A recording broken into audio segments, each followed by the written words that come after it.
ગુરુત્તમ સામાન્ય અવયવ અને લઘુત્તમ સામાન્ય અવયવીની મજેદાર રમત. અહીં આપણે ગુરુત્તમ સામાન્ય અવયવ અને લઘુત્તમ સામાન્ય અવયવી સંબંધિત કેટલીક મજેદાર બાબતો અથવા યુક્તિઓ જોઈશું. તો ચાલો બે સંખ્યાઓ લઈએ, 14 અને 70. અહીંયા 14ના અવિભાજ્ય અવયવ છે 2 અને 7, જ્યારે 70ના અવિભાજ્ય અવયવ છે 2, 5 અને 7. તેથી સામાન્ય અવયવો છે 2 અને 7. હવે આપણે તેનો ગુણાકાર કરીશું, તેથી ગુણનફળ મળે છે 14. આમ આપણો ગુરુત્તમ સામાન્ય અવયવ છે 14. બીજું એક ઉદાહરણ લઈએ, 25 અને 150.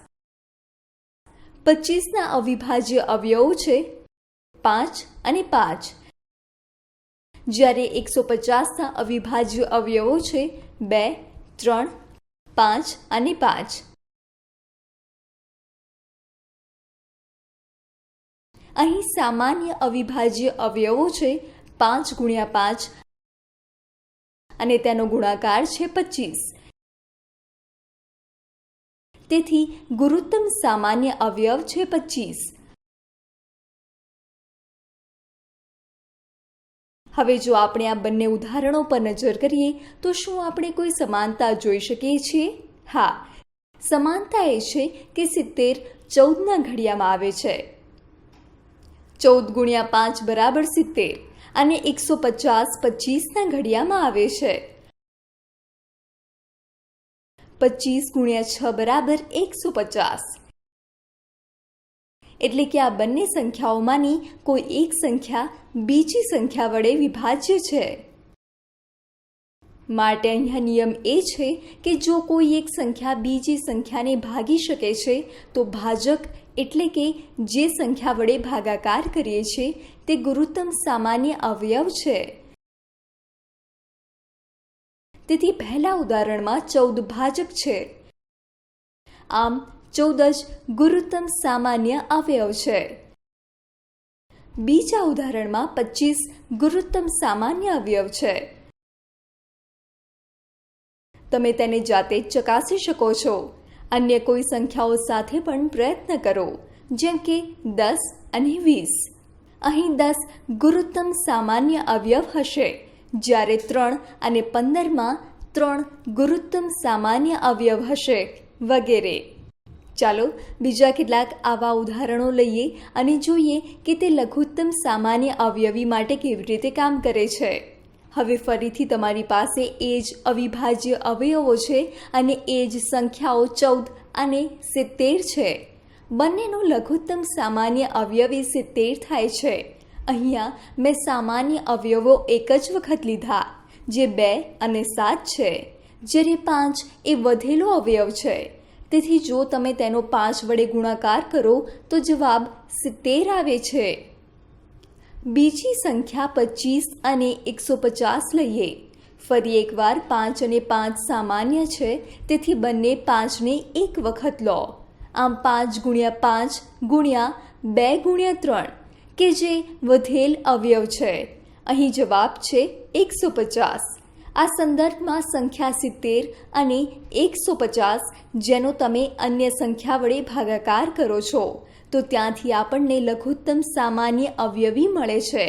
આમ અહીંયા નિયમ બને છે કે જો એક સંખ્યા બીજી સંખ્યા વડે વિભાજ્ય હોય તો ભાજ્ય એટલે કે જે સંખ્યાનો તમે ભાગાકાર કરી રહ્યા છો તે સંખ્યા લઘુત્તમ સામાન્ય અવયવી છે. તમે તેને બીજી સંખ્યાઓ સાથે કરીને પણ તે ચકાસી શકો છો. તમે 5 અને 15 લો અથવા 12 અને 24 લો, તમે હંમેશા જોઈ શકશો કે મોટી સંખ્યા જેનો તમે બીજી સંખ્યા વડે ભાગાકાર કરો છો તે સંખ્યા લઘુત્તમ સામાન્ય અવયવી છે. હવે જો તમને લઘુત્તમ સામાન્ય અવયવી અને ગુરુત્તમ સામાન્ય અવયવ શોધવામાં કોઈ સમસ્યા આવે તો કોઈ એક સંખ્યા બીજી સંખ્યા વડે વિભાજ્ય હોય ત્યાં તમારે અવિભાજ્ય અવયવ કે કંઈક બીજું કરવાની જરૂર નથી. તમે સીધા જ આ નિયમનો ઉપયોગ કરીને લઘુત્તમ સામાન્ય અવયવી અને ગુરુત્તમ સામાન્ય અવયવ લખી શકો છો.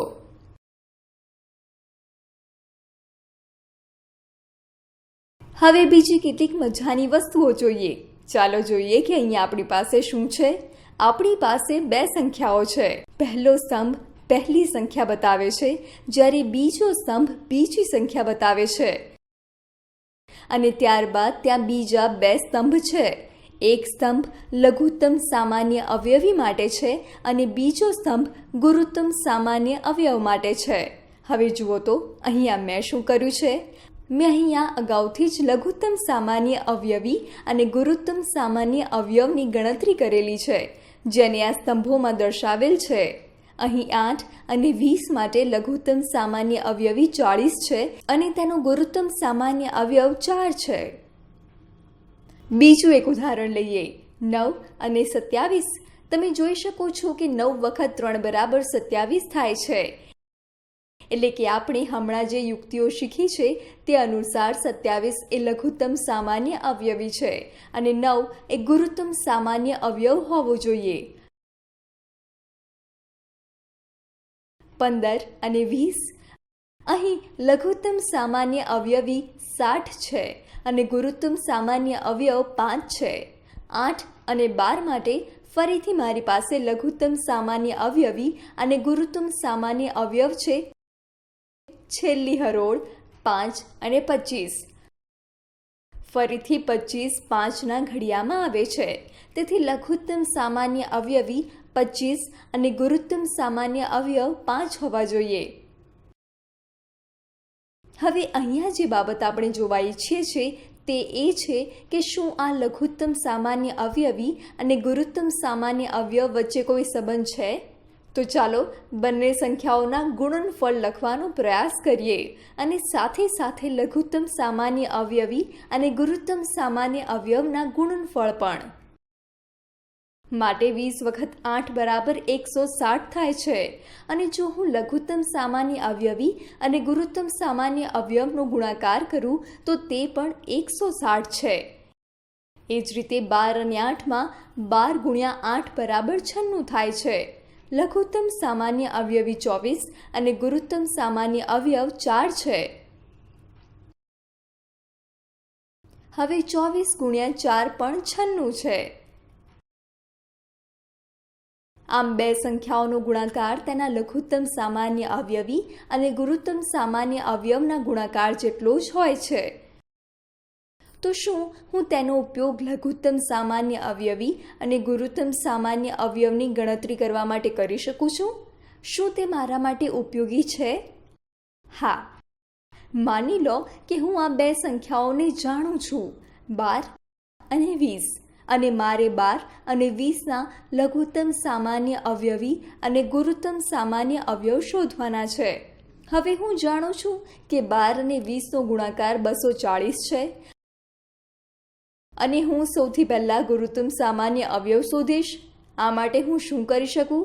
મારે લઘુત્તમ સામાન્ય અવયવી શોધવાની જરૂર નથી, કારણ કે હું સીધા જ 240ને ગુરુત્તમ સામાન્ય અવયવ કે જે 4 છે તેના વડે ભાગાકાર કરીશ અને તેથી અહીં મારો જવાબ 60 છે.